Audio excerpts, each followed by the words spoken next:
This morning we'll have our second lecture about graphs, and it's going to be on the topic of some very basic graph algorithms. Okay, so this is going to be kind of a LFOA. Does anybody know what that stands for?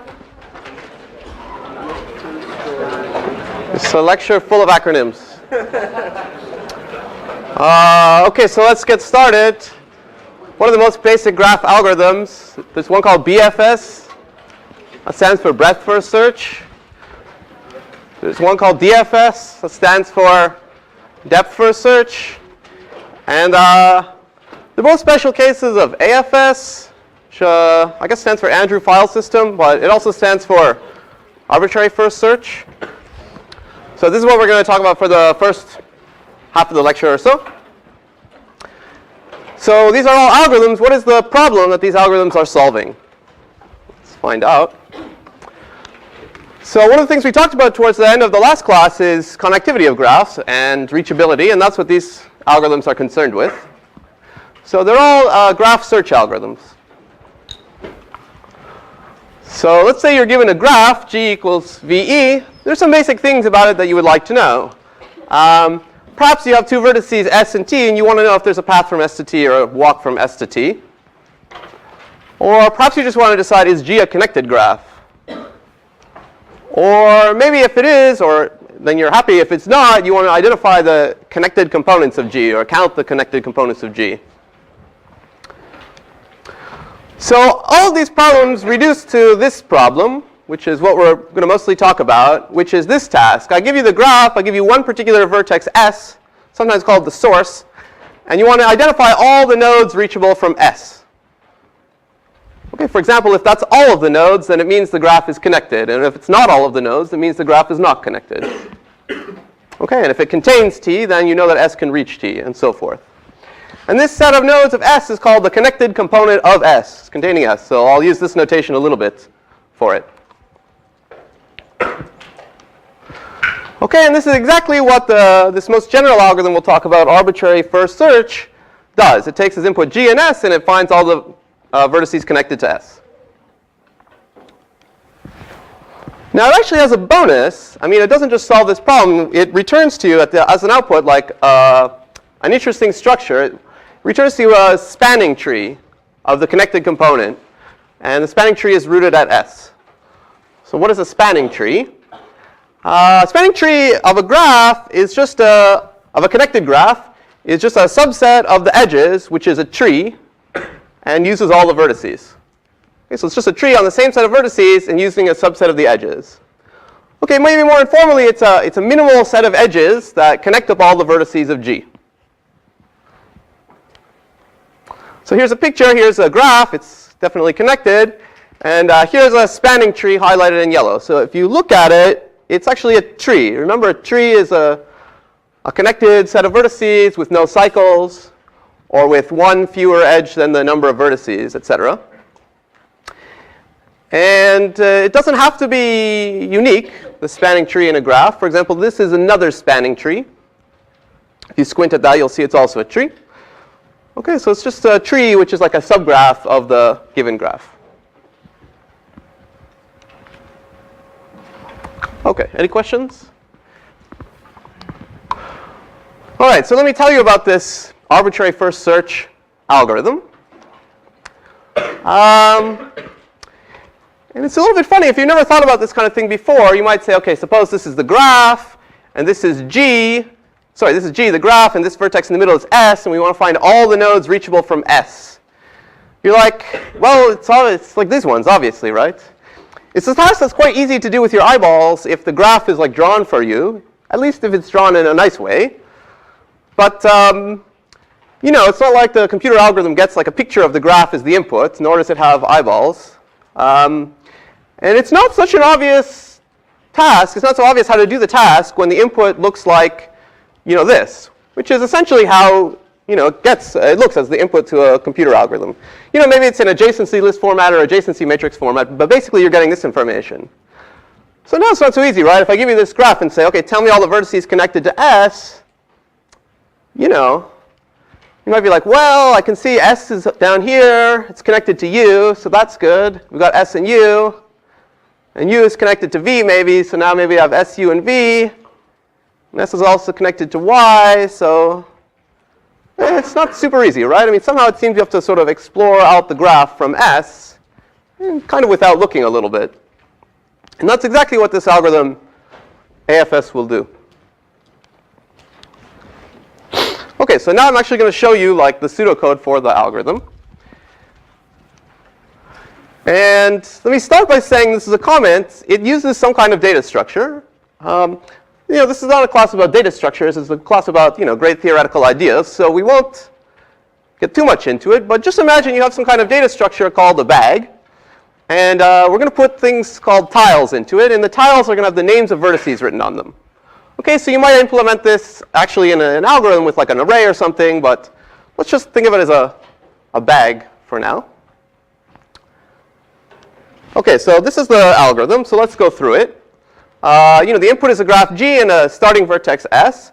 So first thing that happens is we write S on a tile and we put it into the bag. And then the rest of the algorithm is a big loop, a while loop. And it proceeds as long as the bag still has some tiles in it. And the very first thing it does, and this is where the A, the arbitrary, comes in, it just picks some tile out of the bag. Okay, and this is a bit non-deterministic, but for the purpose of this discussion, you can pick any bad tile you want out. Whatever, the first one that's in your data structure.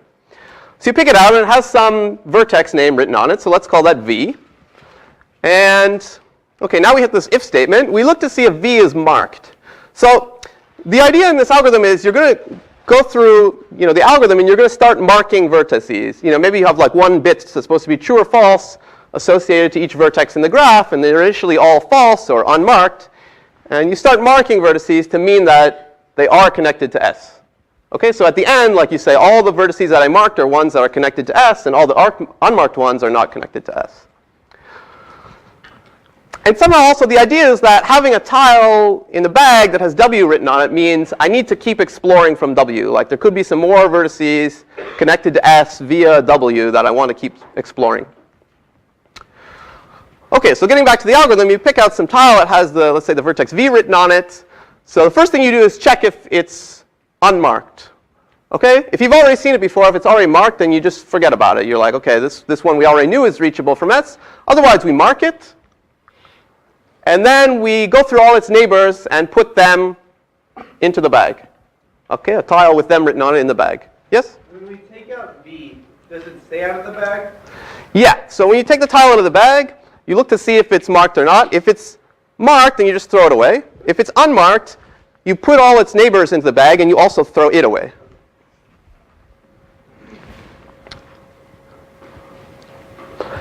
Okay, so we're going to be studying this algorithm for a lot, so it's a good time for more questions. Well, okay, and in this step, by the way, here is an example where it's kind of convenient if your graph representation is adjacency list. Right, because then to do this step, you have some vertex V, you can just go to the array entry for V and go through the list of neighbors and plunk a copy of them into the bag. Okay. So let's do an example run. Actually, it takes a long time, so I'm not going to do the full run, but hopefully I'll get some of the gist of it. Okay, so here's my graph. It happens to be disconnected. And let's say S is 1. Okay, so I'm going to try to find all the vertices, try and find and mark all the vertices connected to vertex 1. Okay, so let's just look at the algorithm. First step, S is 1 here. We put a tile with 1 written on it into the bag. So there it is. Notice actually S is still not marked yet. That's okay. So then we hit the main loop. The bag is not empty, so we pick an arbitrary tile out of the bag. Well, there's only one tile, so we got to pick this one. Okay, and we check to see if it's marked or not. So far, it hasn't been marked, so we mark it. Okay, and I'll put the marks as little check marks by the nodes. Okay, and so that's good, right? It's like established that S is connected to S. It's good. And then we go through all the neighbors of this vertex, which are 2, 5, and 6, and we put a copy of them into the bag. So 2, 5, and 6. Okay, and then we throw 1 away. You can see it's kind of exploring the way you might explore with like this big list of edges and so forth, right? I mean, we started at 1. We said, OK, 1 is marked. Now we got to start exploring from 2, 5, and 6. OK, so let's go on. Now we pick some arbitrary tile from the bag. Maybe it's 6. And we check to see if it's marked. It's not. So we mark it, and that indicates that 6 is reachable from 1. And now we have to put all the neighbors of 6 into the bag, which is, how many neighbors does 6 have? 4, yeah.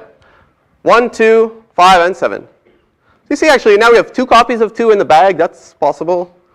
And we have a copy of 1 in the bag, which we've seen before. That's also possible.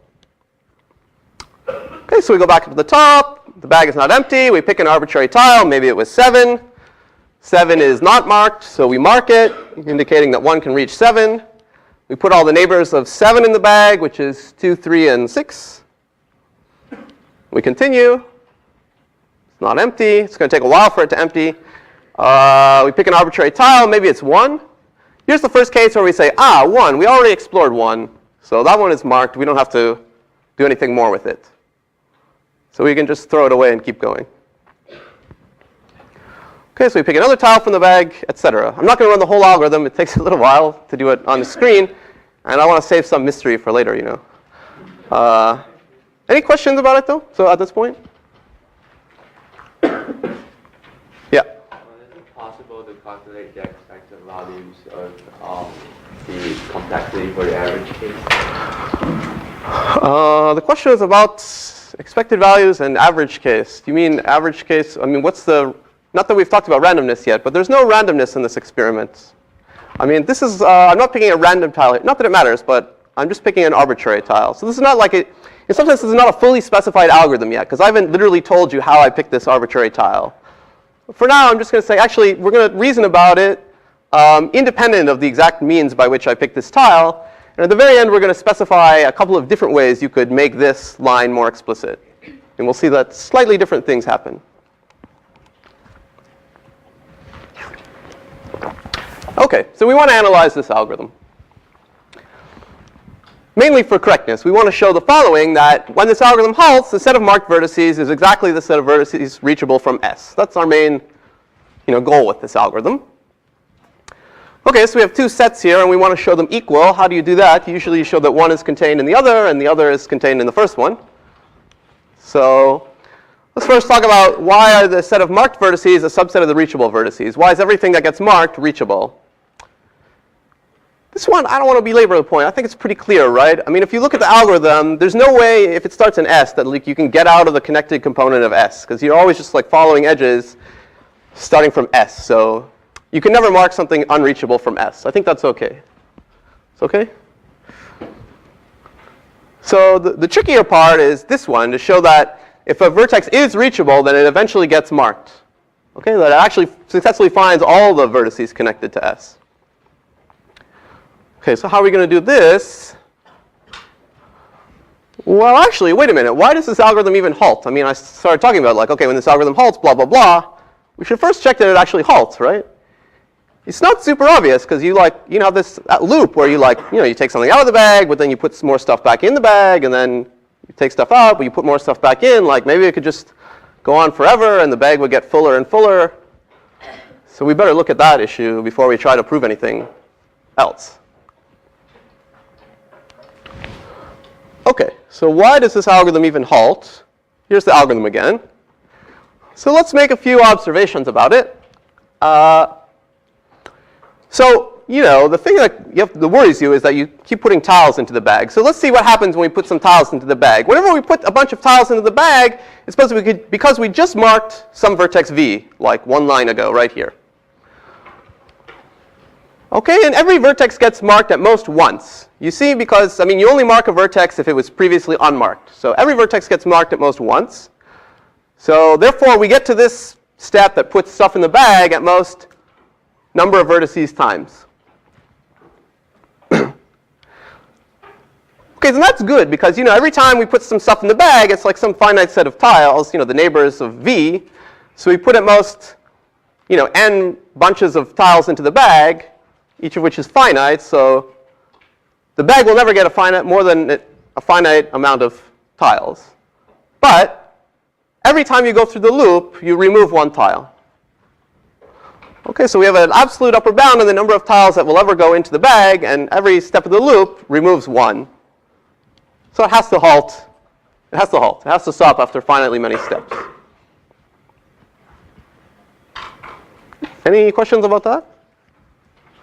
It's not like it always goes down, but you know in advance, at most 1 million tiles can never go in, so it's got to eventually halt after 1 million steps. So actually, while we're on the topic, we can be a little bit more smart about this analysis. Let's go back to here when we put in the neighbors of V. How many tiles do we actually put in? We put in degree of V many tiles. Okay, each vertex gets hit once, marked once, and when it does, it puts in degree of V many tiles. So the total number of tiles that ever enter the bag is at most the sum of all the degrees, which is,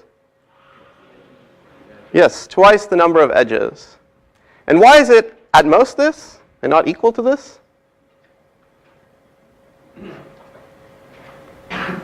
don't mark every vertex. Yeah, you might not visit every vertex. You only visit the vertices that get connected to S. Okay, so if it's connected, it will actually equal this. Okay, so therefore it halts after at most 2 times, m, the number of edges, iterations. Any questions? You should have a question. There's a mistake. What is it?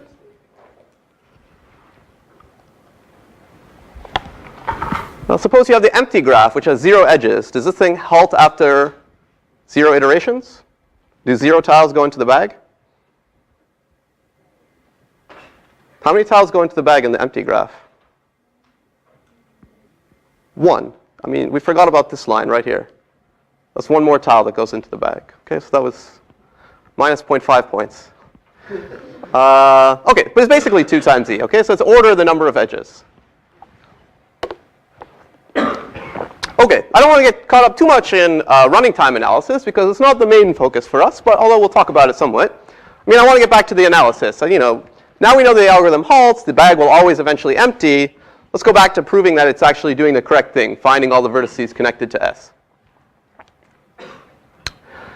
Now, one thing that will help us actually is to use an observation that came up there. We kind of were interested in this fact. When you put a tile into the bag, some tile W, how did it get there? It got there because one of its neighbors sort of just got marked and put it in there. And it's actually going to kind of be helpful to remember that fact. So, okay, that's except for the initial tile, S, which sort of we put in there at the start. So actually, let's update the algorithm a little bit. Let's make it kind of carry around a little bit more information, and let's record that info on the tile. So instead of just putting W in and be like, okay, W, we're going to explore from you later, let's just write down so that we remember, this means we want to explore from W, but just remember, W got in the bag because we just marked V. We got there from V.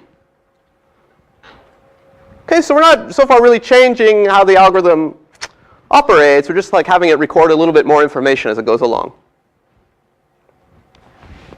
Okay, and just so we have a similar thing for this initial tile, we'll write this bottom sign for how it got there. It got there at the start of the algorithm. Okay, so this was the old algorithm, and in the new algorithm, we're just going to write a little bit more information on hopefully the slide recording thing is okay with this. I'll do it a few more times. We'll write a few more information about where the tile came from. And actually, while we're updating the algorithm to maintain a little bit more information, let's insert one more thing here on this line. Let's also, when we mark V, because we just took out this tile that said explore from V and you got there from P, let's write down separately on a piece of paper the parent of V is P. Okay, so I mean you can think of that as having an array called parents and you fill in the Vth entry to be P. Okay, so just like you're keeping track of the marks, you'll also keep track of this parent information. Okay, so this is where we got to in the original version of the algorithm with 1, 6, and 7 marked, and all these tiles were in the bag. if we had run this algorithm, we would have this more information. Okay, we have the same like destination tiles 252, 2536 in the bag, but now we just remember which vertex put them in that bag originally. And furthermore, I kind of drawn the parent information with some yellow arrows. It kind of tells us or reminds us how we got to 6 when we marked it, and how we got to 7 when we marked it, etc. Okay, so let's suppose that we continued running the algorithm at this point, and we pulled the next 3 tiles like this. Let's say the next one we pulled was 6 goes to 2, this one. Then we would add this parent information. The 2 is the parent of 6. And if we pulled 6 goes to 5 next, we'd add this parent information and mark 5. If we pulled 7 goes to 3 next, we'd mark 3 and add this parent information. And then at that point, we would keep running the algorithm, but for each successive tile that we pulled, 2, 5, 2, or 6, it's already marked. So we would just pull it and throw it out.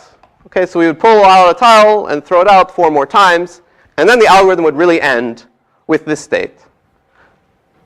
Okay, and you see it was good in the sense that we indeed marked all the vertices connected to S, connected to 1, and didn't mark the ones that are not connected. And because of this parent stuff, we can kind of remember how we actually even got to all these vertices. Any questions?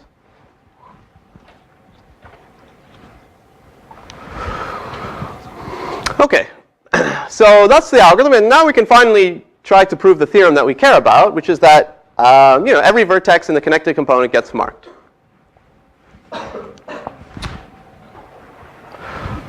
Okay, so to really prove this, I'm going to really prove it carefully. It's going to be convenient to state the same thing this way. We're going to prove that for all vertices y, if there's a path from S to y of length k, then y gets marked. And you say, why did I stick this parameter k in there? So I can prove it by induction on k. Okay, so what is the base case? The base case is k equals 0. We want to show that all the vertices of distance 0 from S get marked. Well, the only thing at distance 0 from S is S. And it's pretty clear that it gets marked, right? The very first thing that happens in the algorithm, you put S in the bag, you take it back out, and you mark it. So that one is OK. OK, now for the induction step. Let's suppose this is true for some particular k. So basically, everything at distance k from S gets marked, we're assuming. And now we want to look at some vertex at distance k plus 1 from, well, not necessarily distance k plus 1, but for which there exists a path of length k plus 1 from S. So let's say we have some y. There's a path of length k plus 1 from S to y. I think it's relatively clear how you would use the induction hypothesis. You'd say, look, we have this path from S to y of length k plus 1. Let's say x is the second last vertex on the path. So S from x is a length k path. So by the induction hypothesis, the algorithm marks x. And if you look at the algorithm, when x gets marked, you put all of its neighbors into the bag. In particular, y has to be one of its neighbors because it's x, y is on a path. So you put x, goes to y in the bag. And then we proved earlier that the bag will eventually get empty, even after 2 times cardinality of e plus 1 many iterations at most. So this tile has to eventually come back out, and then by the algorithm, when you take this tile out, you mark y if it isn't marked already. Okay, so y gets marked, and that's the end of the proof.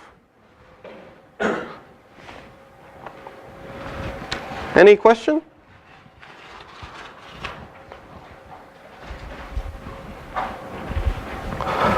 All right.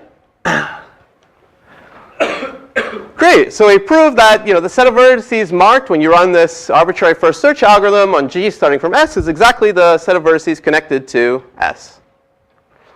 Now, it's very annoying to always say, like, OK, it's going to talk about all the vertices connected to S. So let me just assume from now on that S, the graph is connected, so that this connected component is all the vertices. Otherwise, you can just forget about the other vertices for what we're about to say. Now I want to come to this bonus information that I mentioned a long time ago, which is that not only does AFS, solve the connectivity problem, it actually finds for you this spanning tree of G rooted at S. And how does it find it? It's encoded in this parent information that we kept around. So how can we show that this parent information, which is like those yellow arrows that we drew when we were looking at the picture of how the algorithm runs, how can we show that it actually gives you it is actually a spanning tree? Well, it's certainly a bunch of edges. By the way, when I drew it with the yellow arrows, I kind of thought of them as directed, but we're really still thinking about them as undirected edges. I sort of just drew them in a direction to remind you that this is the parent of that. Okay, so we get a bunch of edges at the end of this algorithm. And each vertex G gets exactly one parent edge, because you get your parent edge when you're marked, and everybody gets marked exactly once. Okay, it depends whether or not you count S. S's parent is this bottom symbol, so let's just say that doesn't count. So every vertex other than G gets exactly one parent edge. So overall, how many edges do you get? You get one for each vertex other than S, which is the cardinality of V minus 1. And that's a good start, right? Because that's the number of edges you're supposed to have in a tree. Number of vertices minus 1.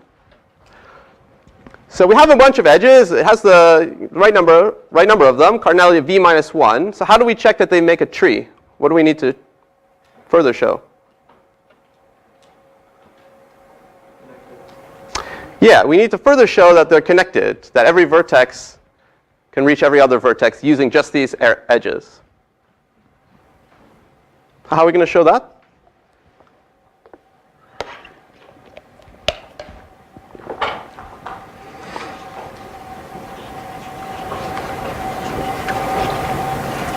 Yeah? Induction. Okay, go on. Oh. Does anybody have another idea? Yeah? Since everything is reachable from S, just go back to S and then go to that. No. Yeah, exactly right. So, okay, if you really had to, maybe you would prove this by induction, but I think it's pretty clear that for all vertices V, if you start following their parents backwards, you have to get to S, because, where do these parent edges come from? First S put out all its parent edges, and then they put out parent edges and so forth. So if you eventually have some vertex V that you hit, and you follow the parents back, you get to S. So therefore, any two vertices in the graph could both do a walk along parent edges to get back to S. So therefore, you could do a walk between them, right? You could first go back to S and then go to the other one. So every two vertices in the graph are indeed connected to each other just by these parent edges. There could be a faster way, but this is at least some way. Okay, so the parent edges form a tree because we have the right number of edges and it's connected. Okay.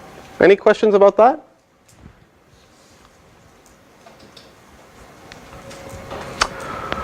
Okay, so in some sense, that's all I want to say about the general algorithm, AFS. We showed that it has this A in it, this arbitrary part where you choose an arbitrary vertex out of the bag, but no matter what you do, it's going to correctly find all the vertices connected to S, and it's even going to return you a spanning tree.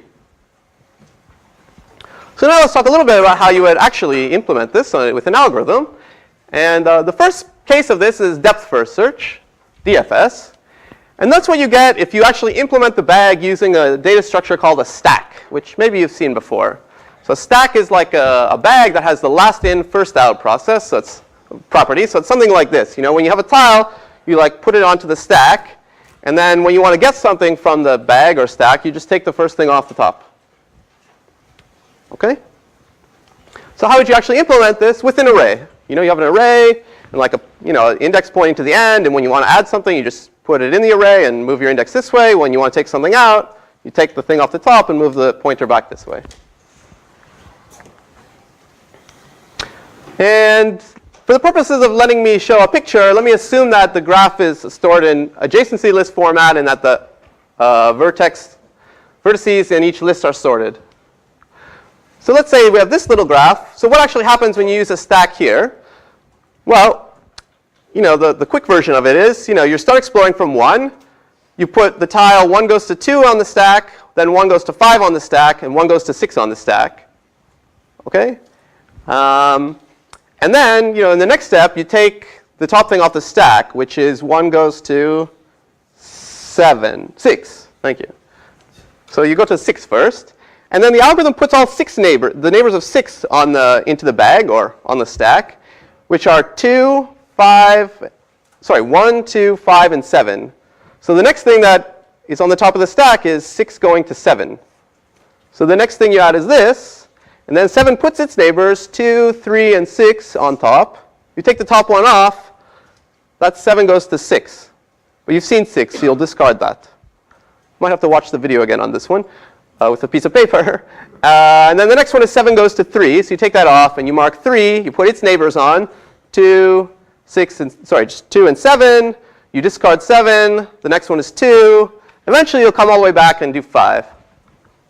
OK, so this is called depth-first search because if you look how it works on graphs, it really starts from the source vertex, and it goes like all the way sort of out, always following like the last numbered neighbor. So it makes these really long, and then only then does it sort of come back up. So it makes these really long, stringy trees.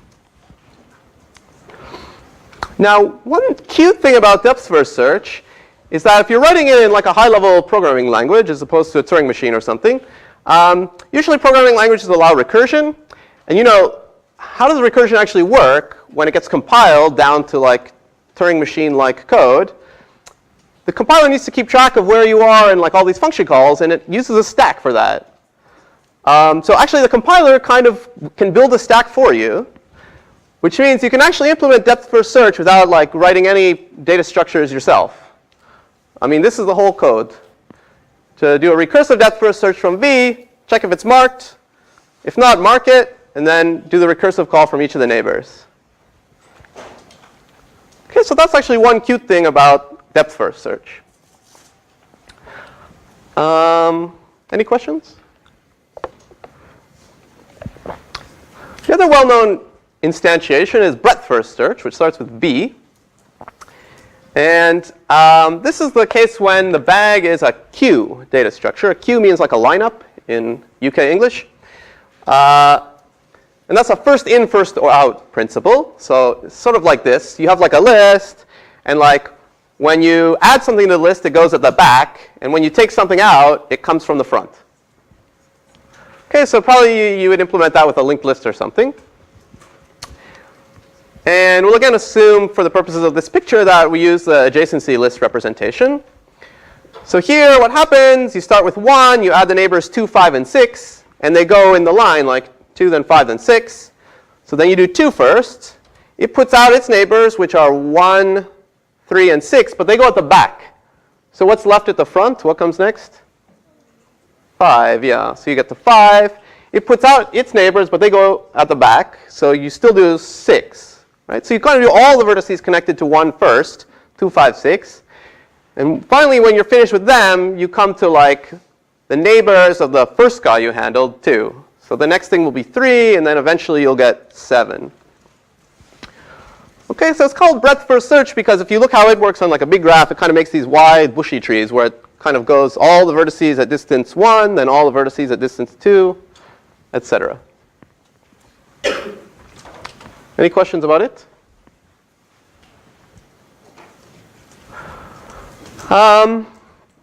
It also has this bonus property, which I just mentioned, which is that the vertices get marked in order of increasing distance from S. So you mark all the vertices at distance 1 first, then all the ones at distance 2, et cetera. I won't prove that. It's a bit clear. You can prove it for yourself as another exercise by induction if you really wanted to. So in particular, if you take the code with breadth-first search, and whenever you're about to record the parent information, you also keep around some distance information, and you say that the distance of this V that I just visited is whatever its parent distance was plus 1, then that'll actually give you all the distance information from S, which is 1 in this case. So you'll start, OK, I didn't say it, but you start by marking 1 as having distance 0, and then these vertices all have distance 1. And then these vertices all have distance 2. Any question about that? Okay. So in fact, this shortest path, this spanning tree that you get back from breadth first search when you run it on S is called the shortest path tree because it has all the shortest paths from S to other vertices. It doesn't necessarily give you the shortest paths between any two vertices, but just the shortest paths from S. Let's talk a little bit about the running time while we're here. So here again is the algorithm. And remember we said that the total number of tiles you ever put in the bag is order of E, order of number of edges. And it's actually exactly this if the graph is connected, which is what we'll assume for now. And now we actually have a data structure for this bag. Okay, so either a queue or a stack. And it's not hard to tell that, to see that, putting something into a stack takes order of 1 time. You just add it to an array. Taking the top thing off the stack is also order 1 time. And similarly for a queue, you just have to hook it up at the beginning or the end of the linked list. So these sort of underspecified things, this pick a tile and put a tile, they just take order 1 time. And now the way you can analyze it is, there's some order 1 time stuff. And basically, it's the presence of a tile in the data structure that causes you to do stuff. And you sort of spend order 1 time per tile. Basically to put it in, take it out, mark its neighbors, and so forth. So as a consequence, the total running time is order of the number of edges, which is actually very good. I mean, you just have to look at each edge constant number of times, do a constant amount of work for it.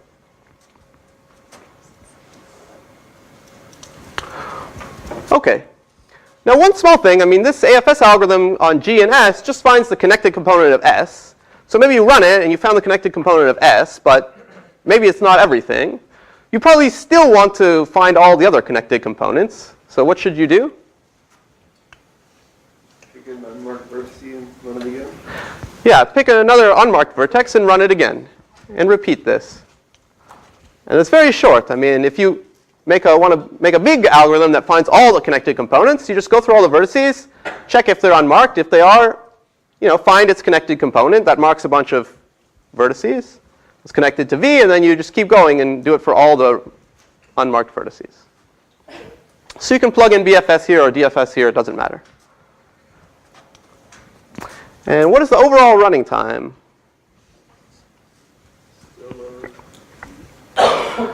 It's definitely going to be order of the number of edges, because each component has a subset of the edges. And you'll have to sort of do O1 work for each of them. So it's order of the overall number of edges. But it's actually not just that, right? Plus the number of vertices. Like if you ran this on the empty graph, it wouldn't take 0 time, because you still have to do this loop of going through all the vertices. So it's order of V plus order of E. It's very annoying with graphs because there's 2 parameters, the number of vertices and the number of edges. And so the running times always tend to involve both of them, which is annoying. It's only somewhat ridiculous graphs that have fewer edges than vertices. So almost always the number of edges is more than the number of vertices. So you can just work with the number of edges. But technically you can have a nearly empty graph. So you have to worry about that. OK, we talked about why. OK. So we saw AFS, we saw BFS, we saw DFS. Obviously, there's one thing missing, which is CFS. Thank you. Yeah. CFS. So what should that stand for? It's going to stand for cheapest first search. And cheapest first search is another instantiation of this arbitrary first search. But it's actually, it has a bit of a different motivation. Its goal is not just to find connected components. It's to find a minimum spanning tree of the graph. And let's say, what does that mean? I mean, every spanning tree is going to have n minus 1 edges. So what does it mean, minimum? Well, it refers to more general graphs where the edges have costs. So let's talk a little bit about this definition of weighted graphs. So often in life, you have not just a graph, but each edge has some real number associated to it. Okay, so maybe this is a graph, and it has some real number written on each edge. And this real number is often called various things, depending on the exact, application it came from. But these generally all mean the same thing, like weight, length, distance, cost. It's some like price for the edge. Okay, we'll probably mostly say cost. Okay, and so you can think of it formally, a cost function is it's a mapping from each edge to the real numbers. And we're going to assume that costs always are positive, okay, unless otherwise specified. Mostly, we only consider positive costs. Okay, so before we get to cheapest first search, I want to tell you the story of the problem it's supposed to solve, which is minimum spanning tree. Where I promised you there's a lot of acronyms, it's usually called MST. Okay, so we have to go back to the year 1926, and the place, Brno. Does anybody know what country that's in now? Brno? You know geography? No, that's Bern. No? It's in the Czech Republic. And the hero of our story is this person, Borůvka. I think Borůvka means blueberry. Okay, so he was a mathematician. He actually just finished his PhD in like 1923. He was still doing research in Brno. And he had a friend called Saxel who worked for this thing. Can anybody read Czech? Yeah, me neither. It means the West Moravian Power Plant Company. And they were trying to electrify Moravia, like bring electricity to all the towns.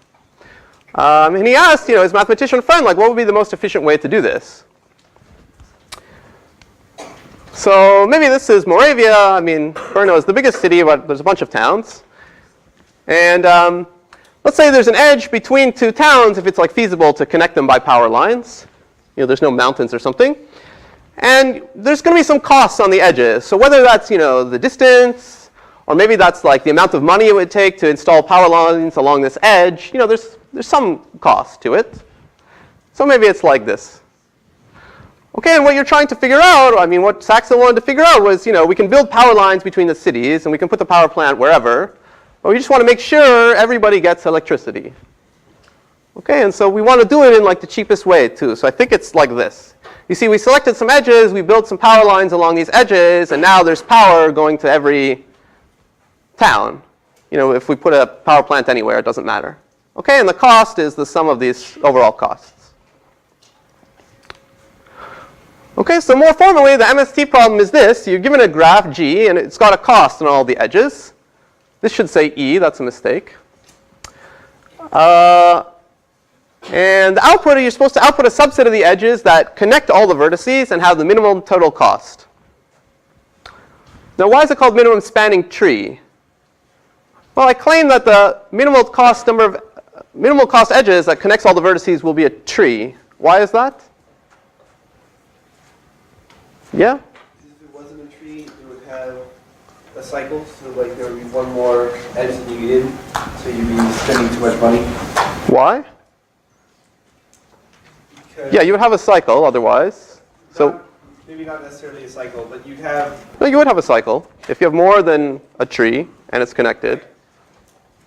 because, wait, so what's your question? Why is why would that not be minimum cost? So if you have a cycle, then you have two ways to get to one vertex. If you have a cycle.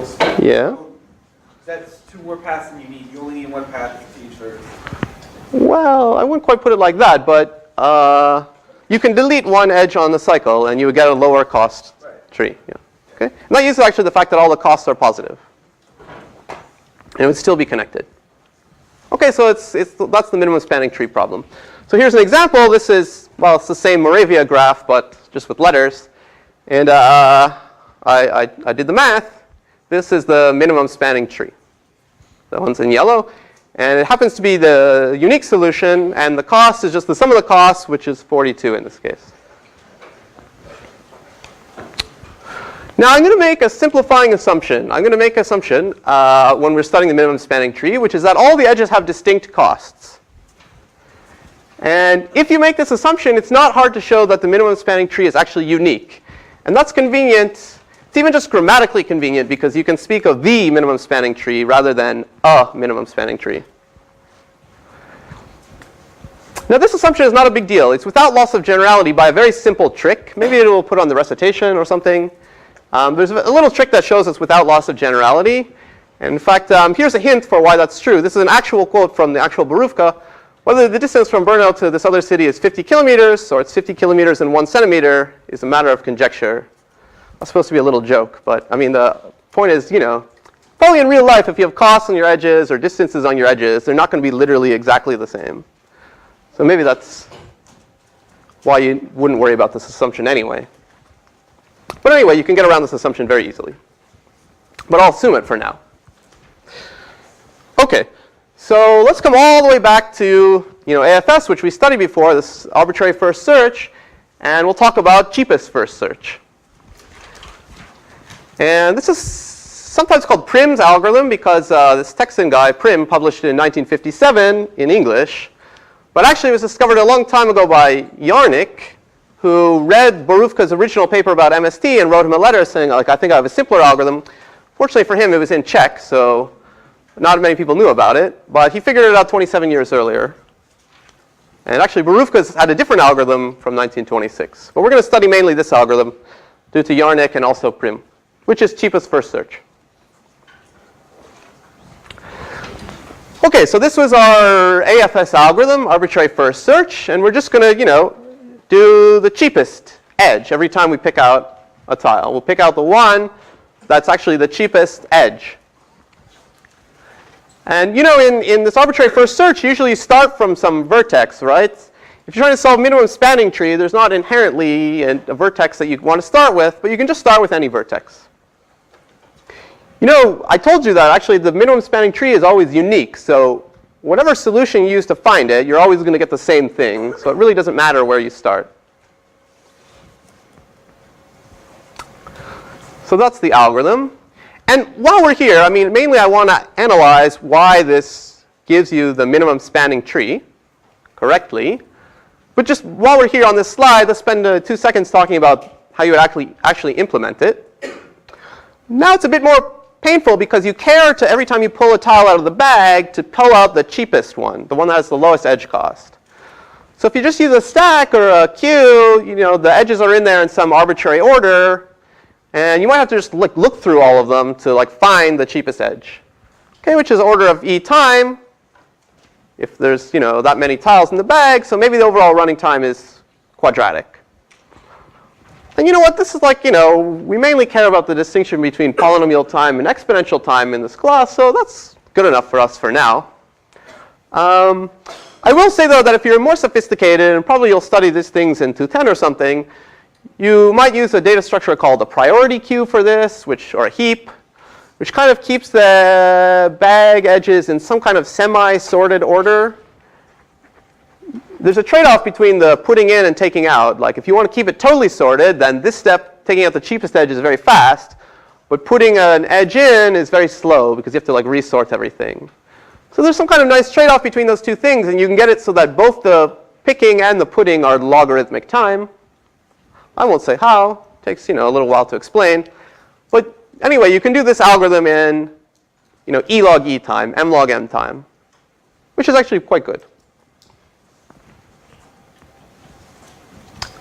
Okay, so let's actually now talk about the correctness, why this actually finds the minimum spanning tree. That's what we care about more.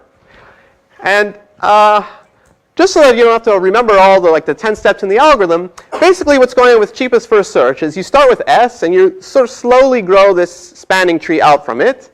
And the cheapest rule means that you always add the cheapest edge next, coming out of S. So if this is the example, you start from S. The cheapest edge coming out is this one, that's 5. The cheapest edge coming out of S and V now is this one. Now you have S, V, and B. The cheapest edge coming out of all of them is this one. Now the cheapest edge coming out of S, V, B, and T is a little bit hard to find, but it's actually this one for 12. The next one coming out that's cheapest is this one. K is the only one left, and the cheapest edge coming out going to K is this one. So that's how the algorithm works, and we're going to prove that this kind of sort of greedy algorithm actually finds the minimum spanning tree. Okay, so that's our theorem. And again, we're going to tried to prove it by induction. So what we're going to really prove is that n minus 1 edges get added in the end. We're going to prove that for each k, the first k edges all belong to the minimum spanning tree. Okay, and if we prove that for all k, then in particular it's true for k equals n minus 1. So in particular, the final thing we find, all of the edges are in the minimum spanning tree.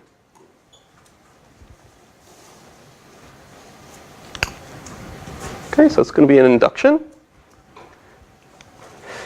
So the base case is k equals 0. You want to claim that once 0 edges have been added by the algorithm, all 0 of those edges are in the minimum spanning tree. Well, it's a vacuous statement. There are no edges to talk about, so that's true. Okay, so let's do the induction step. So let's say you run this cheapest first search algorithm for a while, and you've added k edges. So there's k minus 1 vertices sort of in the tree you've built so far. And they're all in the minimum spanning tree by induction. And then what happens? You add the next edge. And what we want to show is that that next edge is also in the minimum spanning tree, which we don't know what it is. I mean, the algorithm is trying to find it, but nevertheless, as the analyzers of this algorithm, that's what we're trying to prove.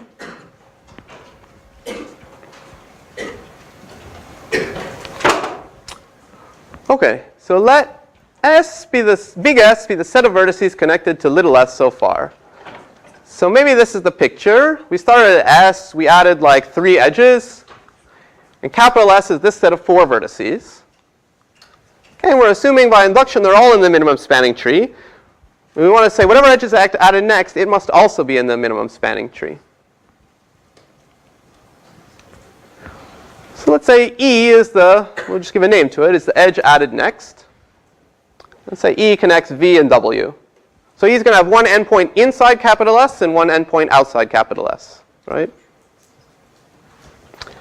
I mean, as cheapest first search is going around, it might pull some other edges like that are cheaper, but they'll be internal to S. Like maybe it might pull this edge next because it's very cheap, but then it would say, oh, we've already visited V, so we can throw it out. Okay, so you keep going until it finds the cheapest edge that takes it to a vertex it hasn't seen yet. Okay, so by definition, E is the cheapest edge that comes out of S, capital S.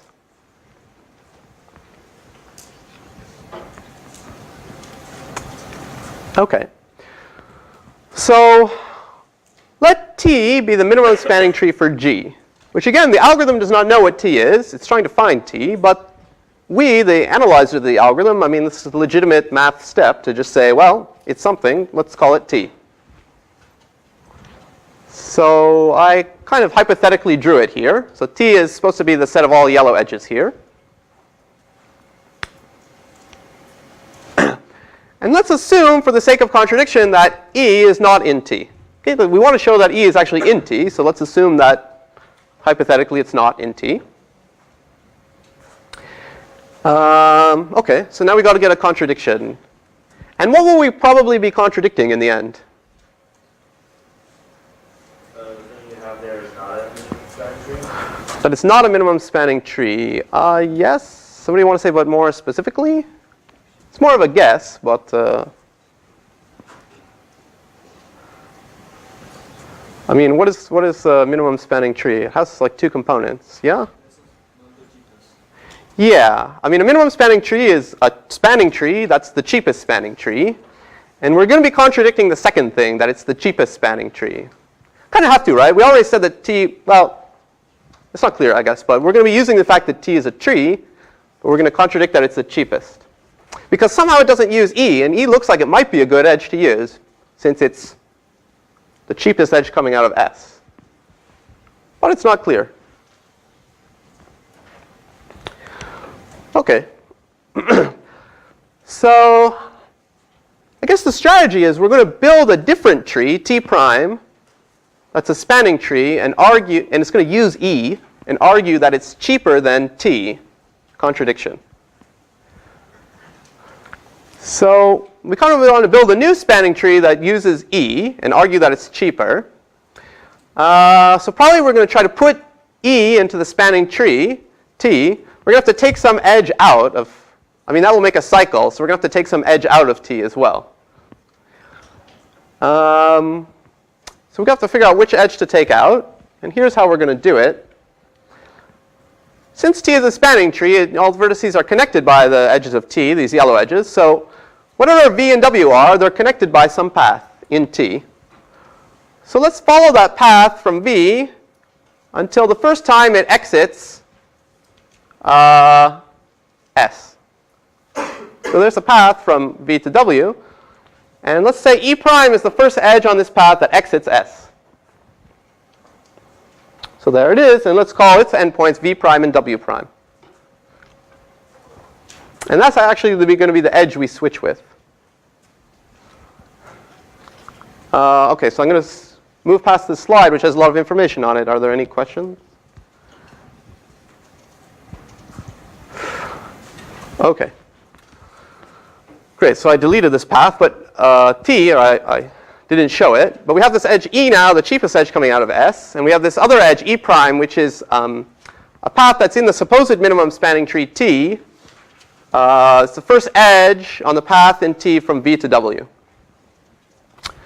Okay, and here's what we're going to do. We're going to take this T prime, which we get by adding E and taking away E prime. And we're going to claim that that's a minimum, that's a spanning tree. And suppose this is true. I mean, this is the hard part of the proof, to show that it's a spanning tree. Why can we get our contradiction then?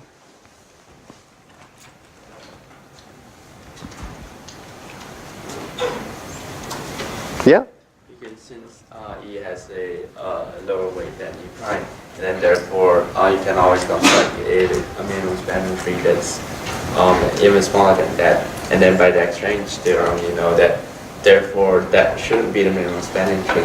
The one that we came up with isn't the minimum spanning tree, and therefore there's a contradiction. Just your first sentence was the contradiction. I mean, I'm saying let's assume we could prove this, that T prime is really a spanning tree.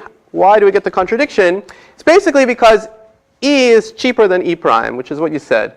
I mean, by assumption, by the algorithm, E is the cheapest edge coming out of S, this set capital S. E prime is some other edge coming out of capital S, so it's more expensive than E. In fact, it's strictly more expensive than E. That's where this is the one spot where we use that the edge costs are distinct. Okay? So the overall cost of this T prime we made, we took out a more expensive edge and put in a cheaper edge. So it's cheaper overall. All the other edges are the same. So it's cheaper than T. So if it's also a spanning tree, then we get a contradiction, because T prime would be the minimum spanning tree, not T. Okay, so now we're just got to finish. It's going to fit on this slide. We got to finish proving this claim that T prime is really a spanning tree. Well, it's a set of edges. That's a good start. And in fact, it has exactly cardinality of V minus 1 edges, right? Because T was a minimum spanning tree, so it was a spanning tree. So it was a tree on cardinality of V vertices. So T had V minus 1 edges. We took out one edge and put in another. So T prime has V minus 1 edges too. So the other thing we have to check is that T prime still connects all the vertices. Okay, and at first it might look a little worrisome because we took out this E prime from T. T connected all the vertices, but we took out this E prime. And that might have been crucial to connecting some pairs of vertices in T. But, luckily we put in E. You could say to yourself, suppose that we had a couple of vertices in the graph. They were connected in the original T. Now maybe that connection used this edge, E prime. And now we just deleted it, so we could be in trouble. But wherever that connection was, it maybe went from, let's say it was going from S, the top to the bottom. Went along here. Now I wanted to use this edge. It can't. But V prime is connected to V because it was on the path from V to W that defined E prime. So we could just go back to V. Then we can go across E, which by assumption we're adding.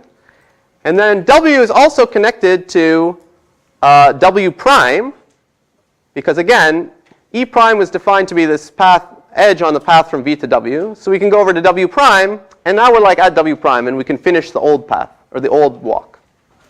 Okay, so any old walk that used E prime, we can instead have it use E by going to V prime first, going back to V, crossing E, going to W prime, and coming back.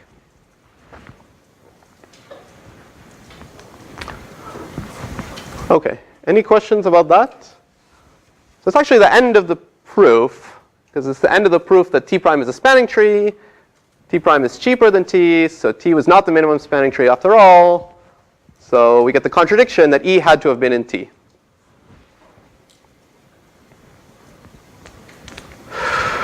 OK, so that's it. And it shows that the cheapest first search algorithm, which you can implement somewhat efficiently, finds the minimum spanning tree.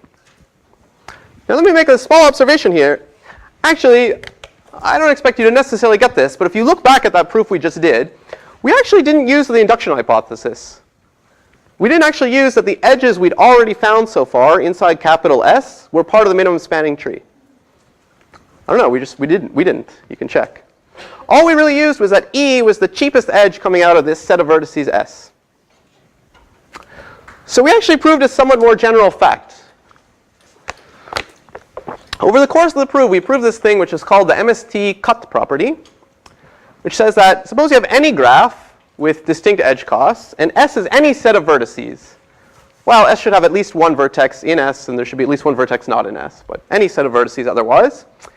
And suppose you find the cheapest edge coming out of the set of vertices S. So the cheapest edge with one vertex in S and one vertex outside of S.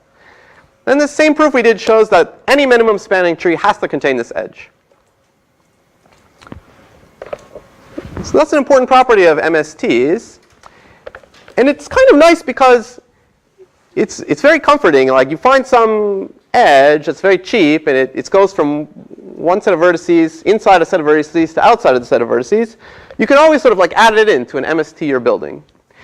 And as a kind of consequence, like you can sort of show that pretty much any natural greedy algorithm you might think of for finding the minimum spanning tree actually works. So there's actually several minimum spanning tree algorithms out there with names. One is called Kruskal's algorithm. It's from the late 50s. And it's simple. You sort the edges in order of cheapness, and you just go through them one by one, like cheapest to most expensive, and you sort of try to add it to the minimum spanning tree. You only don't add it if you don't need it, like if it would already connect two vertices you've connected. OK, and that's it. And it's not hard to show using the cut property that that will correctly find the minimum spanning tree. Every edge that it thinks to add must actually be in the minimum spanning tree. I can also tell you what Boruvka's algorithm was from 1926. This is a very nice algorithm if you want a parallelizable algorithm. You basically take the graph G, and you take away all the edges for a minute. And so you have n connected components, the little vertices. And then, in general, you look at each connected component you have so far, find the cheapest edge coming out of it, and you add all of those edges for every connected component that you have. So it sort of grows a bunch of trees in parallel, always adding the cheapest one out of each connected component until you've connected everything up. OK, so I didn't say that precisely, nor did I prove precisely that it works, but it all comes quite easily from this MST cut property.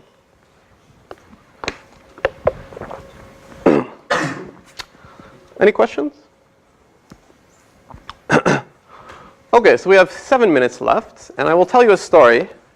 I can't rob you of this one. It's kind of a nice story. It's about running time for MST algorithms. So there's sort of 3 or 4 classical algorithms from before 1960s. This Boruvka, this cheapest first search one that we studied due to Yarnik and Prim, this Kruskal one. They all run in time m log m if you are mildly careful about using a nice data structure. And that is very good. Okay? It's practically linear time, except for this small log factor. If you run it in practice, it's fine. Nevertheless, the theoretical computer scientists were like, let's see if we can do it better, faster. So the first big improvement came like 20 years later due to Fredman and Tarjan. They invented a very tricky data structure called Fibonacci heap. It's quite tricky. I studied it in graduate school. It's not crazy, but it's tricky. But they got like an amazing kind of running time improvement. They improved it from m log m to this running time, m log star m. Now, I don't know if you remember from lecture 7 what log star m is. I will tell you. It's the number of times you need to log a number to get it down to 2. So like, if log star of a number n is k, that means n is roughly 2 to the 2 to the 2 to the 2 to the 2 k times. Okay, so I mean, repeated exponentiation is very large, so like its inverse, log star, is very, very, very slow. Okay, so for every like real world scenario, log star of m is at most 5, because that's like saying for every real world scenario, the number of edges is at most 2 to the 2 to the 16, which is definitely true, right? 2 to the whatever, 64 million. Okay, so in practice this is basically 5. So you're like, okay, it's basically a linear time algorithm, but theoretically it's not actually linear time. But that was pretty cool. Here's okay, so this is Tarjan on the left. This is not Fredman, and this is actually also not Fredman. It's basically, I mean, I don't know if even Nancy Drew could find a photo of Fredman on the internet. You can try to find him. There's 2 other famous theoretical computer scientists. Okay, so a couple of years later, people were like very excited about this, and they're like, let's try to hack on it and make it even better. So this is Gabo, Galil, Spencer, Tom Spencer, and Tarjan again. They improved the algorithm. They got the running time down from m log star m down all the way to m times log of log star m. It's a little bit ridiculous. At this point, it's all kind of for jokes. Like m log star m is like super, fast. And these algorithms you would never run in practice because, I mean, this is already basically 5. So what are you doing? But, it's for like the math love of it. And, they invent new algorithmic ideas and new data structures. So, I mean, it has worth in that way. So, of course, this is at most log of 5 for all real-world purposes. And this is Gabo, Galil. It's also impossible to find a picture of Spencer online. So I showed Tarjan and Gary Johnson and Johnson's wife in this photo. Okay, now flash forward another like 10 years. A very famous computer scientist, Chazelle, invented a new data structure called soft heap. And he improved the running time from m log star m to m times alpha of m times log of alpha of m. So basically m times alpha of m. Okay, there's this little additional log alpha m factor, but basically m times alpha of m. I'll tell you what alpha m is in a second, but I assure you it's some comically slow-growing function, even slower, like smaller than log star. Well, that's Bernard Chazelle right there. So then a few years later, he got off that log alpha factor. So he got it down to this m times alpha of m. So what is alpha of m? It's called the inverse Ackermann function. Okay, so you know how log star is the number of times you need to do log to get down to 2? Well, still won't tell you what alpha of m is, but there's something called log star star m, which is the number of times you need to do log star to get down to 2, which is really ridiculous. And then there's log star star star m, which is the number of times you need to do log star star to get down to 2, etc. But these things all grow super fast compared to alpha. Alpha is the number of stars you would need to put in so that log of that many stars of m gets down to 2. There's actually some other problem Tarjan figured out where the optimal running time is m times alpha of m, which he could prove, but it's not for this one. Well, maybe not. Actually, this is such a ridiculously slow-growing function that, for example, if you want to prove a theorem about this inverse Ackermann function, like you cannot use even piano arithmetic, if you remember what that was, to reason about it. Okay, so anyway, this is some ridiculous algorithm. Running time. Now, check this. Actually, in 1995, Karger, Klein, and Tarjan, again, actually gave it a linear time algorithm. But there was a catch, which is that it was a randomized algorithm, yeah. And it was like the expected value of the running time was linear in m, order of m. Which is fine. We're going to talk about randomized algorithms here. There's nothing wrong with randomized algorithms. They're great. In fact, I mean, it's awesome because this algorithm is much simpler than Chazelle's algorithm and stuff. So that's quite good. That's Karger, Klein, and Tarjan again. One sec. Now here's this is my favorite part. So that's good. So, but people went back and were like, what if we really wanted a deterministic algorithm? I mean, there's no special reason for that, but since this is all kind of for jokes anyway, they gave a new deterministic minimum spanning tree algorithm.